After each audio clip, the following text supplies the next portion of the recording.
और अदिति, जिस तरीके से प्रधानमंत्री मोदी ने वादा तो किया था, हालांकि इस पे जो आपने सियासत की बात की, चूंकि बिहार में चुनाव है और जिस तरीके से कल भी जब वो बिहार में थे, आज भी बिहार में थे, तो कई जगह पर तिरंगा नजर आया, ब्रह्मोस की ताकत नजर आई, वहां पे हमने राफेल को देखा। लेकिन अब ये बात तो नवाज शरीफ भी मान रहे हैं कि ब्रह्मोस की ताकत ने हमको तो संभलने का मौका भी नहीं दिया। वो जाके विदेशों में गिड़गिड़ा रहे हैं और कह रहे हैं हम तो बात को तैयार हैं। बिल्कुल, जर्मनी में भी यही हुआ। जर्मन जब हाल ही में किस तरीके से जर्मन ने भारत का साथ दिया। लेकिन इसके अलावा जब आप प्रधानमंत्री शहबाज शरीफ का जो आप जिक्र कर रहे हैं, वो ईरान गए। ईरान में बहुत सारी बातें हुई, लेकिन उन्होंने कहा कि हम भारत से बातचीत करना चाहते हैं, क्योंकि बार बार जब ये कहा जा रहा है कि ऑपरेशन सिंदूर जारी जाहिर, और जब ये मॉकड्रिल हुई तो एक चर्चाएं इस तरह की निकली कि पिछली बार मॉकड्रिल हुई थी तब किस तरीके से 6 और 7 मई की रात को जवाब दिया गया था।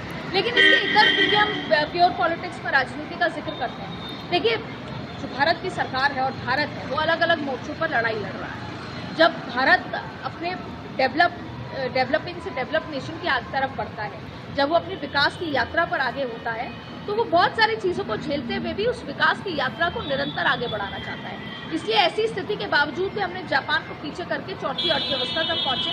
हमारी गारंटी कि हम तीसरी अर्थव्यवस्था तक पहुंचेंगे और फिर आगे बढ़ेंगे। और ये 140 करोड़ लोगों की ताकत भी है, उनका विश्वास भी है कि मोदी ने कहा है तो होके रहेगा। दूसरी बड़ी बात है कि देखिए, चुनाव आएगा तो चर्चाएं होंगी। अगर 22 अप्रैल की घटना नहीं होती तो वक्फ का जिक्र होता, तब जातीय जनगणना का जिक्र होता, तब तमाम और मुद्दों का जिक्र होता। लेकिन अब क्योंकि आपको याद होगा 303 के आंकड़े, देश की जनता ने प्रधानमंत्री नरेंद्र मोदी को 2019 में 303 के आंकड़े इस बिहाफ पे दिए थे, जब राम मंदिर भी हुआ, जब राष्ट्र नेशनलिज्म की जो भावना थी वो उसके ओत-प्रोत पूरा देश था, क्योंकि हमने जवाब दिया था।